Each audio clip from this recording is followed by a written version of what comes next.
على رسوله الكريم أما بعد فأعوذ بالله من الشيطان الرجيم بسم الله الرحمن الرحيم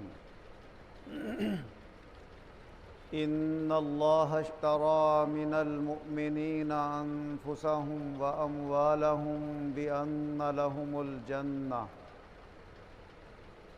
اللہ تبارک و تعالی اپنے کلام عظیم میں ارشاد فرما رہا ہے کہ بے شک اللہ تعالی نے مومنوں سے ان کی جانوں کو اور ان کے مالوں کو جنت کے بدلے میں خرید لیا ہے۔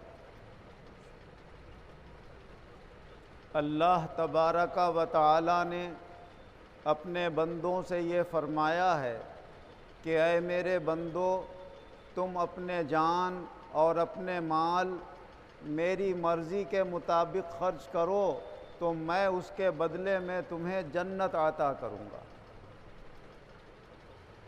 اب اللہ کی مرضی پر چلنے میں بہت سے مقامات پر ہمیں اپنی مرضی کو قربان کرنا ہوگا، اپنے خواہشات کو بھیٹ چڑھانا ہوگا، اپنی بہت سی پسندیدہ چیزوں کو چھوڑنا ہوگا، کیونکہ جب ہم اللہ کی مرضی کے مطابق زندگی گزاریں گے تو ہمیں یہ دیکھنا ہوگا کہ اللہ کیا پسند کرتا ہے۔ اگر کوئی بات اللہ کو پسند ہے اور ہمیں انتہائی ناپسند ہے، دل ہی نہیں چاہ رہا اس کے کرنے کو، تو اس موقع کے اوپر آزمائش ہوگی اور امتحان ہوگا کہ بندے تو نے اپنی جان، اپنے ارادے، سراپا اپنے آپ کو اللہ کے ہاتھ فروخت کیا یا نہیں کیا ہے۔ جس کا سودا تو نے کیا ہے کہ قیمت اللہ نے جنت رکھی ہے، وہ قیمت تو اللہ دینے کو تیار ہے، تو بھی اپنی جان دینے کو تیار ہے یا نہیں ہے؟ تو ایسے موقع کے اوپر کہ جہاں ہماری پسند نہ ہو، وہاں پر بھی ہم یہ دیکھیں کہ اللہ کیا پسند کر رہا ہے، ہمیں پسند ہو یا نہ ہو، اللہ اور اس کے رسول کو پسند ہو۔ یہی حال روحانی میدان میں مرشد کامل کا ہوتا ہے۔ جب مرید اپنے آپ کو اپنے پیر کے ہاتھوں میں بیچ دیتا ہے، جس کو بیعت کہتے ہیں، تو بیعت کے معنی ہے خرید و فروخت۔ مرید نے اپنے آپ کو پیر کے ہاتھ میں بیچ ڈالا ہے اور پیر نے خرید لیا ہے، تو اب مرید کو بھی اپنے پیر کی پسند کا خیال کرنا ہے کہ ہم تو یہ چاہ رہے ہیں اس وقت کہ ایسا ہو جائے، ہمارا پیر کیا چاہ رہا ہے۔ اگر وہ جو چاہ رہا ہے اگر اس کی پسند کا خیال ہو گیا تو سمجھ لو روحانی میدان میں کامیابی حاصل ہو گئی۔ ہمارے پیر و مرشد حضرت مولانا مولوی شاہ ریاض الدین احمد خان صاحب رحمۃ اللہ علیہ پان کھاتے ہی نہیں تھے، کوئی شوق ہی نہیں تھا پان کا، مگر جب کبھی حضرت قبلہ خطیب اعظم مولانا شاہ وجیہ الدین احمد خان صاحب رحمۃ اللہ علیہ، جو ان کے پیر و مرشد بھی ہیں اور استاد محترم بھی ہیں، فرماتے ہیں جب مولانا وجیہ الدین صاحب ہمارے پیر و مرشد قبلہ کسی کو بھیجتے تھے کہ ذرا ریاض الدین کو بلا لاؤ، تو ہم جلدی سے جیب میں سے پیسے نکال کے کسی کو دیتے تھے کہ جاؤ جلدی سے بازار سے پان لے آؤ۔ ارے صاحب پان تو آپ کھاتے نہیں۔ ارے ہمارے پیر تو کھاتے ہیں، ان کو تو پان والا منہ پسند آتا ہے، اب ہم یہ چاہتے ہیں کہ اپنے پیر کے سامنے جائیں تو پان کھا کے جائیں، تاکہ جو ہمارا پیر پسند کرتا ہے وہ صورت لے کر جائیں ہم اس کے سامنے۔ تو پہلے پان کھاتے تھے فرماتے ہم، اور پھر جاتے تھے اپنے پیر و مرشد کی خدمت۔ پیر و مرشد نے یہ واقعہ سنایا، ہم تو ایک واقعہ سمجھ کے اور اس وقت سمجھے ہی نہیں کہ کیا کہہ گئے۔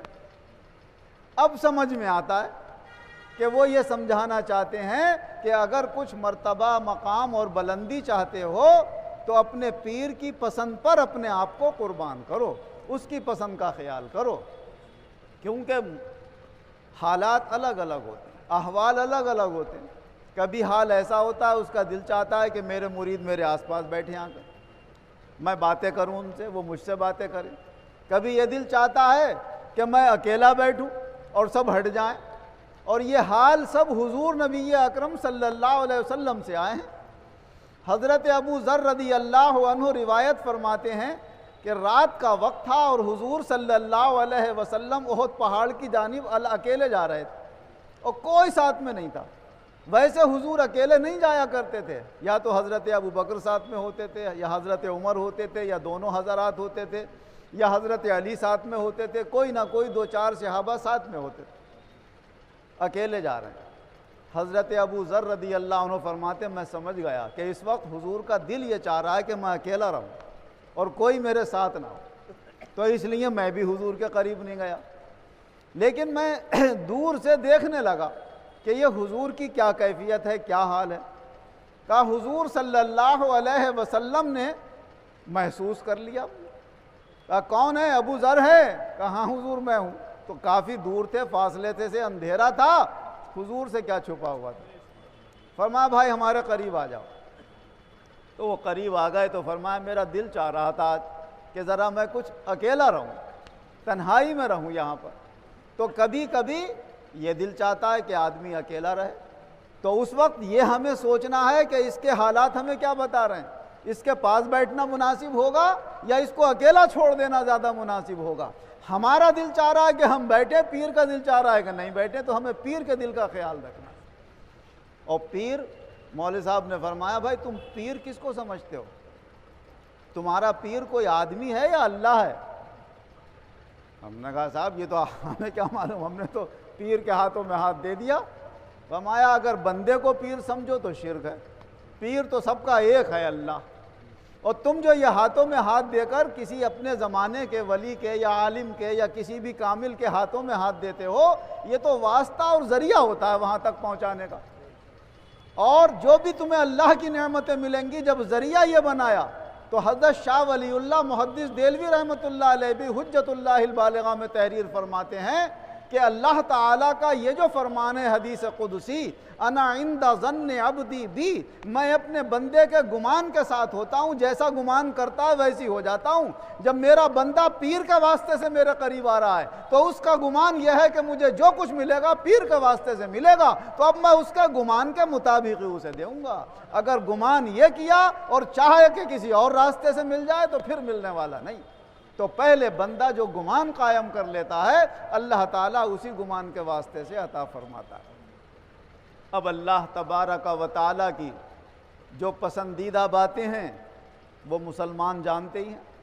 سچ بولنا ہے، لوگوں کے ساتھ اچھے اخلاق سے پیش آنا ہے، کسی کا ناجائز حق نہیں مارنا ہے، جو فرائض و واجبات ہیں ان کی پابندی کرنا ہے، جو حرام اور ناجائز چیزیں ہیں ان کو اپنے آپ سے بچانا ہے، جو چیزیں اسلام میں سنت قرار دی گئی ہیں ان کو سنت سمجھنا ہے، جن کو فرض قرار دیا گیا انہیں فرض سمجھنا ہے، جنہیں حرام قرار دیا گیا انہیں حرام قرار دینا ہے۔ تو عقیدے میں تو ہم ان چیزوں کو فرض و واجب کو فرض و واجب سمجھیں، حرام کو حرام سمجھیں، سنت کو سنت سمجھیں، یہ تو 100% یقین ہمارا ہونا چاہیے۔ عمل میں کمی کوتاہی اگر ہو رہی ہے تو اللہ سے توبہ ہونا چاہیے کہ اے مولا یہ تیرے رسول کی سنت ہے، ہم سے چھوٹ رہی ہے، تو ہمیں معاف فرما دے، ہمیں توفیق عطا فرما دے اس سنت کو اپنانے کی۔ اے مولا یہ کام ناجائز و گناہ تھا، ہم سے بحیثیت بشریت یہ خطا ہو گئی، تو اپنے رحم و کرم سے معاف فرما دے۔ مگر یقین ہمارا یہی ہے کہ یہ چیز ناجائز تھی، ہم جانتے ہیں یہ کہ یہ غلط تھا، کیونکہ جب تک غلط کو غلط سمجھ کے آدمی کرتا رہے گا معافی کی امید رہے گی، اور جس دن اس نے حرام کو حلال سمجھ کے کر لیا تو اللہ سے مقابلہ ہو گیا۔ اللہ کہہ رہا ہے حرام ہے، بندہ کہہ رہا ہے حلال ہے، تو ایمان سے خارج ہو گیا۔ جب ایمان سے خارج ہو جاتا ہے تو پھر مغفرت کی کوئی صورت نہیں ہوتی۔ تو برائی اگر ہو جائے تو اس کو برا سمجھے۔ اسی لیے اللہ تبارک و تعالیٰ فرما رہا ہے جب تم نے ایمان قبول کر کے ہم سے سودے بازی کر لی، ہم نے تمہیں جنت قیمت میں دے دی، تمہاری جانیں تمہارے مال ہم نے اپنے بنا لیے، اور یہ فرما دیا کہ اب جان مال ہماری مرضی کے مطابق خرچ کرو، اور کہیں کہیں تمہیں یہ احساس ہو رہا ہو، بہت زیادہ احساس ہو رہا ہو کہ یہاں ہمیں شریعت پر چلنے میں، اللہ رسول کا کہنا ماننے میں بڑا نقصان اٹھانا پڑے گا، بڑی تکلیف اٹھانا پڑے گی، تو وہ سامنے سے تکلیف ہوگی مگر اس کے پیچھے بہت بڑا فائدہ چھپا ہوا ہوگا۔ تم اس فائدے کو کیا سمجھو کہ فائدہ کیا ہوگا؟ عسیٰ ان تکرہوا شیئا وہو خیر لکم وعسیٰ ان تحبوا شیئا وہو شر لکم واللہ یعلم وانتم لا تعلمون۔ ہو سکتا ہے بہت سی چیزوں کو تم پسند کر رہے ہو حالانکہ وہ تمہارے لیے نقصان دہ ہو، شر کا باعث۔ تم بہت ساری چیزوں کو پسند کر رہے ہو، ناپسند کر رہے ہو سکتا ہے وہ تمہارے لیے خیر ہو۔ ارے یہ تو اللہ پہ چھوڑ دو، کیا صحیح ہے کیا غلط ہے، اللہ کے کہنے کے مطابق چلتے رہو، فائدہ ہی فائدہ ہوگا، نقصان کچھ نہیں ہوگا، کیونکہ اللہ جانتا ہے اور تم نہیں جانتے ہو۔ آج ہم اور آپ تین چیزوں کی طلب میں بہت کوشش کرتے ہیں، جیسے مثل مشہور ہے، زن، زر، زمین۔ اچھی بیوی مل جائے، زیادہ زمین مل جائے اور زیادہ دولت مل جائے، اور اس کو حاصل کرنے کے لیے کہیں کہیں ایسے امتحان میں فیل بھی ہونا پڑ جاتا ہے کہ ہے ناجائز طریقہ اس کو حاصل کرنے کا اور ہم اختیار کر گئے اور وہاں پر غلطی کر گئے۔ کیوں کہ ہم آخرت میں جو اللہ نے ہم سے نعمت دینے کا وعدہ کیا، جس کو جنت کہتے ہیں، جو قیمت رکھی ہے ہمارے جان کی اور ہمارے مالوں کی، ہم نے اس کی حقیقت کو پوری طرح سمجھا نہیں۔ حضور نبی اکرم صلی اللہ علیہ وسلم ارشاد فرماتے ہیں کہ تم تو دنیا کی زمینوں کے پیچھے پڑے ہوئے ہو، ارے جنت کی اگر ایک کوڑے برابر تمہیں جگہ مل جائے تو ساری دنیا سے اور دنیا میں جو کچھ ہے اس سے بہتر ہوگا۔ فرمایا تم یہاں کی عورتوں کے پیچھے پڑے ہوئے ہو، اگر جنت کی ایک عورت زمین پر جھانک کر دیکھ لے تو جنت اور زمین کے بیچ میں جتنی چیزیں ہیں سب روشن اور منور ہو جائیں اور سب کی سب خوشبو سے بھر جائیں۔ تم زمین میں عمدہ مکان اور کوٹھیوں کے چکر میں پڑے ہوئے ہو، ارے ایک جنتی کو جو وہاں پر اللہ محل عطا فرمائے گا، ایک موتی سے تراش کر اس کو کھکل کر کے بنایا گیا ہوگا اور 60 میل تک لمبا اور چوڑا ہوگا، اور اس کے گوشوں میں طرح طرح کے شاندار کمرے ہوں گے، اور ہر کمرے میں مومنوں کو الگ الگ مرتبے کے ساتھ رکھا گیا ہوگا، اور کوئی کمرے والا دوسرے کمرے والے کو دیکھ نہیں پائے گا۔ قیمتی قسم کے اس میں پردے پڑے ہوئے ہوں گے، عمدہ قسم کے اس میں گدے اور بستر ہوں گے، شاندار اس میں سامان ہوں گے۔ فرمایا ایک جنت وہ ہے کہ جہاں سب چیزیں چاندی ہی چاندی کی اللہ نے بنائی ہیں، اور ایک جنت سونے کی ہے جہاں ساری چیزیں سونے ہی سونے کی بنائی ہیں، اور وہاں اللہ کی نعمتوں کی کوئی کمی نہیں ہے۔ ایسی نعمتیں فرمایا جو ابھی تک نہ کسی آنکھ نے دیکھی ہیں، نہ کسی کان نے سنی ہے، نہ کسی بشر کے دل پر خیال گزرا ہے، اور وہاں تک جانے کا فاصلہ ہی کتنا ہے۔ ہم تو اپنی زندگیوں کو بہت لمبا سمجھتے ہیں، 60 سال کی ہے، 70 سال کی ہے، 80 سال کی، مرے نہ مرے، بوڑھا ہو کر مرے، زیادہ سے زیادہ 100 سال کی۔ کتنی لمبی تیاریاں کرتے ہیں، پوری زندگی اس 100 سالہ زندگی کو سنبھالنے میں اور اس کے لیے اکٹھا کرنے میں خرچ کر دیتے ہیں، لیکن یہ معلوم نہیں کہ کب اللہ کی طرف سے بلاوا آ جائے۔ بلاوا آیا اور اگر تم نے واقعی اللہ اور اس کے رسول کی مرضی کے مطابق زندگی گزاری ہے تو بس موت ہوتے ہی جنت میں پہنچ جاتا ہے۔ سب سے پہلا مقام قبر جو ہے وہ جنت کا ایک حصہ بنا دیا جاتا ہے۔ القبر روضۃ من ریاض الجنہ او حفرۃ من حفر النار۔ قبر یا تو جنت کا باغیچہ ہوتی ہے یا پھر دوزخ کا گڑھا ہوتی ہے۔ تو جنت کا باغیچہ تو قبر سے ملنا شروع ہو گئے، اور پھر جو آگے منزلیں آئیں گی تو میدان محشر میں وہاں جنت کی لذتیں ہوں گی، اور پھر وہاں سے جب آگے اللہ بڑھائے گا، خاص جنت میں پہنچائے گا، تو اس جنت کا تو عالم ہی نہ پوچھو کہ کیا ہوگا۔ لیکن وہاں تک پہنچنا دشوار اس لیے ہو گیا ہے کہ ہم مادے سے بھی تیار کیے گئے، روحانیت اور مادیت دونوں ہمارے اندر رکھی گئی، اور یہ دنیا مادی ہے تو ہمارا مادہ اس مادے کی طرف کو زیادہ تیزی سے کھینچ رہا ہے، اور روحانیت کا معاملہ انتقال کے بعد سے شروع ہوگا تو روح ابھی اس کا انتظار کر رہی ہے، وہاں تک اتنا نہیں کھینچ پا رہی ہے۔ جنہوں نے حقیقتیں سمجھ لی انہوں نے مادے کی طرف توجہ نہیں کی اور وہ روحانیت کی طرف کو بڑھ گئے۔ حضور نبی اکرم صلی اللہ علیہ وسلم ارشاد فرماتے ہیں کہ جب اللہ تبارک و تعالی نے جنت بنائی اور جنت کے اندر جو عیش و آرام کے سامان ہوں گے وہ وہاں تیار کی، تو جبریل امین علیہ السلام کو بلایا اور کہا اے جبریل ذرا ہماری جنت تو دیکھ کر آؤ۔ انہوں نے جنت دیکھی اور جنت میں جو چیزیں تیار کی گئی ہیں وہ دیکھی، پھر اللہ رب العزت کے سامنے حاضر ہوئے اور کہنے لگے اے میرے رب تیری عزت کی قسم، ایسی جنت بنائی ہے تو نے کہ جو سنے گا اس کے بارے میں بس کہے گا کسی صورت سے جنت میں چلا جاؤں، ہر ممکن کوشش کرے گا جنت میں جانے کی۔ اچھا کہا دیکھو، پھر اللہ نے جنت کو تکلیف دہ پریشان کن صورتوں سے گھیرا. جیسے مثال کے طور پر کل بھی میں نے تقریر میں کہا تھا، ایک پریشان کن صورت تو ہماری فجر کی نماز میں آتی ہے کہ جب خاص ہماری نیند کا وقت ہوتا ہے، اٹھنے کو دل نہیں چاہتا، اور مؤذن کی اذان کا آواز کانوں میں آتی ہوتی ہے، اللہ اکبر اللہ اکبر، تو کروٹ لے کے ادھر کو، کروٹ لے کے ادھر کو، اور سوتے میں ہی گزار دیتے ہیں، اور جنت کا دروازہ کھولنے کے لیے ہم نہیں پہنچ پاتے. یہ تکلیف دہ صورت ہماری شریعت کے احکام پر چلنے میں ہے. اور نہ جانے آدمیوں کی زندگی میں کیا کیا پریشانی اور تکلیف کی صورتیں آتی ہیں، اور وہ راضی رہتا ہے ان پر، تب جنت کی طرف آگے بڑھتا ہے. جب ان تکلیف دہ صورتوں سے گھیرا، کہا جاؤ جبریل اب دیکھ کر آؤ. جب وہ دیکھ کر آئے تو کہنے لگے اے رب، جنت تک پہنچنے کا راستہ بڑا مشکل ہے، کون چلے گا اس راستے پر؟ ایسا لگتا ہے جیسے کوئی جنت میں داخل ہی نہیں ہوگا. مگر جنہوں نے کوششیں کی اور ان پریشانیوں کی پرواہ نہیں کی، انہوں نے اپنے تمام آرام اور آسائش کو قربان کر دیا وہاں کے لیے، جیسے اولیاء اللہ کے احوال ہوئے، صحابہ کرام کے احوال ہوئے. پھر اللہ نے جو دوزخ بنائی، وہاں جو تکلیف دہ صورتیں بنائیں، کیا کیا پریشان کن وہاں پر حالات بنائے ہیں، کیسی کیسی آگ اور تکلیف کی چیزیں بنائی ہیں. کہ جاؤ جبریل دوزخ دیکھ کر آؤ. وہ دوزخ دیکھ کر آئے، کہنے لگے اے میرے رب تیری عزت کی قسم ہے، ایسا لگتا ہے کہ کوئی بھی دوزخ میں جانا پسند نہیں کرے گا، ہر ممکن کوشش کرے گا کہ دوزخ سے بچ جاؤں کی صورت سے. پھر اللہ تعالیٰ نے دوزخ کو خواہشات کی چیزوں سے، لذت اور مزے کی چیزوں سے گھیرا، اور وہ صورتیں وہاں پر رکھیں جو لذت اور مزے کی اور آرام کی ہوتی ہیں. وہ راستہ بنایا خواہشات سے بھرا ہوا، کہ جاؤ راستہ دیکھ کر آؤ.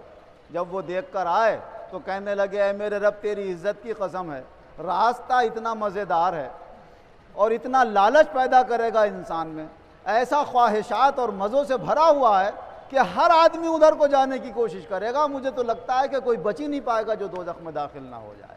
لیکن اللہ کا کرم جسے بچا لے.